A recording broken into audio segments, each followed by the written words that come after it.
Hi guys, welcome to the video, and today the topic is about temporal forces and whether or not it is short printed. This kind of video came about because I've been getting a few comments of people asking, hey, do you think the short print of the set is going to affect the prices, or how do you think this new short print rumor is going to happen? I really want to touch into that because the first thing I wanted to say just off the bat is, one, we don't actually know any of that, and two, short printing and just short printing as a whole is very overblown in the effects it usually has on a set. Very often it's negligible. Now, something like Paldea Evolved also had this. Paldea Evolved had this huge rumor saying that it was short printed. It was everywhere. Like, oh, Paldea Scarlet and Violet, it's become short printed. Really? Did that have any effect on the prices? I mean, I don't know if you guys were collecting or around that time. It was only about last year. But you know, the amount of people that were saying that Paldea Evolved was short printed was enormous, and it became this big rumor. So what I really want to say is, do not focus too much whether or not a set is short printed. You know, the Caterpie from 151 also had that rumor. Whether or not these things are confirmed, I'm not sure, but the rumors are always happening around the set. The big thing, and the reason why I'm telling you not to worry about whether the set is short printed or not, is because when rumors around short printing happen and people try to grab the product because they're going to fear that they're going to miss out, you actually have a thing of manufactured demand. So what happens is, it's not that you actually like the set or that the populace of the people actually love the cards. What's happening is people are just grabbing the set because of a rumor of a short print. Pokemon wants to avoid any bad PR. They do not want bad PR surrounding their products or scalping or anything like that. If you remember, during the COVID era, there was all those articles that people were having fights around Target to get Pokemon sets.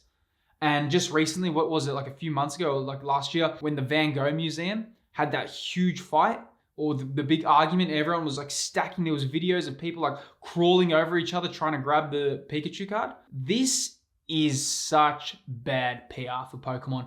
They're not the kind of brand that wants this to be associated with them. Pokemon is collecting fun, enjoyment. They try to focus on the good and bring the good joy. They want to really avoid any sort of bad PR. So if Temporal Forces is short printed, it's purely because they just have the data to forecast that sales might not be that prosperous.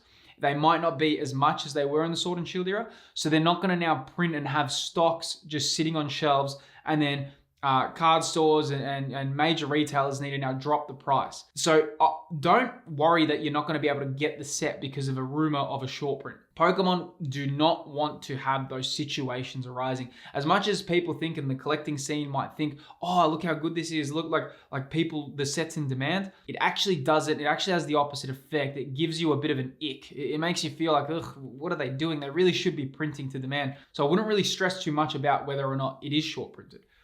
But, you know, when we're going into it, if you really want to think about it, and I know this is hard to hear, but Pokemon doesn't really care about the hardcore collectors. In fact, they actually don't show the people who are real hardcore collectors much respect. And it's not even their fault. It's more that they cater to younger audiences, and they really, really want to make sure that, you know, parents of these people, like when you market, and if you've got, Pokemon's in a really weird spot because they've got two audiences. They've got a younger generation, they've got an older generation. And when you market to younger generations, you're not actually marketing to the kids as much. You're actually marketing a lot to the parents because they're the ones doing the purchasing decision.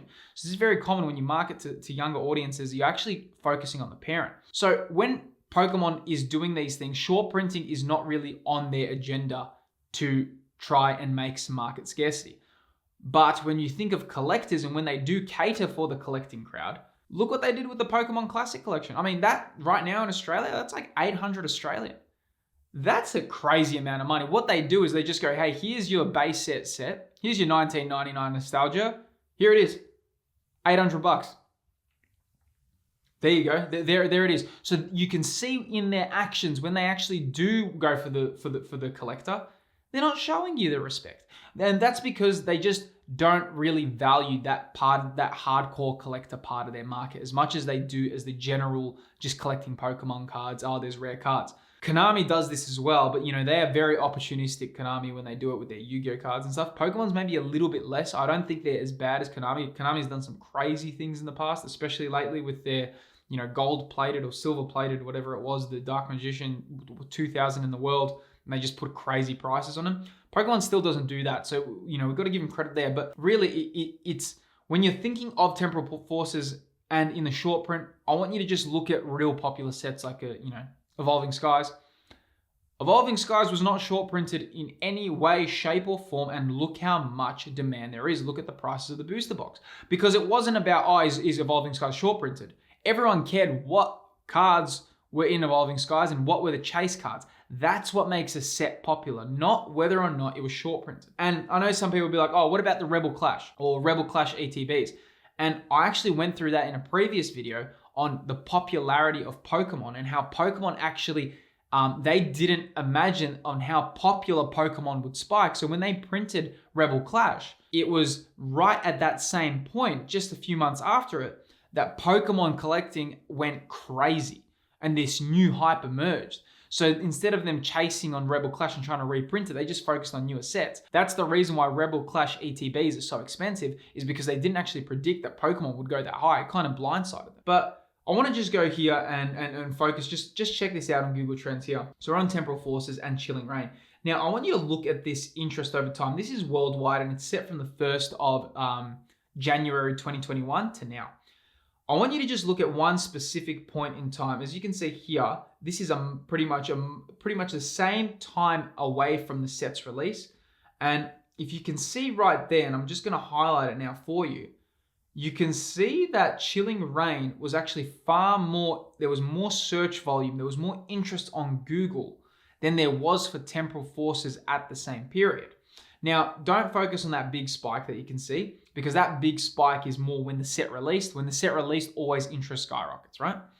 But you can see that just before that little point, before the huge spike, there's this little area of a super amount of interest. And you can see that Temporal Forces isn't matching Chilling Reign. What that is, and Pokemon, this is just total, the most basic marketing overview. They would have way more. They would have cookies and tracking on how many people are visiting the website and all this to see. They would look at previous sets on how much people are looking at this, and then they would say, well, do we need to print this crazy? Do we need to overprint this like a Crown Zenith or even Chilling Reign? I mean, Chilling Reign's now out of stock, but geez, that thing was available. I mean, if you remember Chilling Reign, that thing was everywhere and anywhere. You could get booster boxes as much as you want. It was on sale everywhere. So they really printed Chilling Reign because there was demand. I think with Temporal Forces, then it's not, if there is a short print, they're not doing it to be opportunistic, or they're not doing it to create scarcity. They're literally just doing it because, hey, we don't want to overprint these cards and create some crazy amount of demand. And we don't want our product just going on sale on shelves. We would literally rather just put it out there, make sure who can grab it, and then we can go from there. And whether or not people are that interested in Scarlet and Violet, I still think a lot of people are collecting 151. I think a lot of people aren't moving on. And don't forget with Temporal Forces, when you look at the card artworks, they're very much based on the Scarlet and Violet Paradox Pokemon. They're not focusing on your Snorlaxes, your Eevees, your those kind of Pokemon. They're going with the new Scarlet and Violet. So that's always also not going to have as much demand, which I talk about in a lot of videos, as other Pokemon. So, they would know why if there is a short print. I'm not saying there is. I don't even know that. It's just there's a lot of rumors and people asking a lot of questions about it. But if there is, I'm imagining that their marketing, and they would just be following what their sales data, not wanting to overprint the product. What I'm really trying to say here is don't just go out and buy this set and buy heaps of it because you heard of a rumor of a short print, because then you're creating just a manufactured demand of it. It's not actually genuine, like a Lost Origin where people want the Giratina. You're just making it set be manufactured in its demand because, I heard of a short print. Whether or not it is short printed really doesn't matter. There's going to be enough stock. And just like Paldea Evolved, this whole rumor happened there as well. You can still pick up Paldea Evolved. You can probably even get it under retail. I know in Australia, you can still pick it up for well under retail. So I wouldn't worry too much if it is short printed. And if there is less print, it's literally because Pokemon's got the data there to say, hey, maybe sales aren't going to be, as plentiful as they were. Don't forget the COVID boom and everything that happened there took them by surprise. It took the world by surprise. So of course they had no idea that Pokemon cards were going to blow up again like they did. So when it happened, they were like, they didn't even have the resources to meet the demand, as I already talked about in a previous video. Now this is all different. Now things have calmed down, and that they've also become more resourceful in how they can handle this. But Guys, thank you so much for watching that video. If you have any comments, please let me know. And as always, it would really mean a great deal to subscribe to keep the channel growing. Cheers, guys. I'll see you on the next video.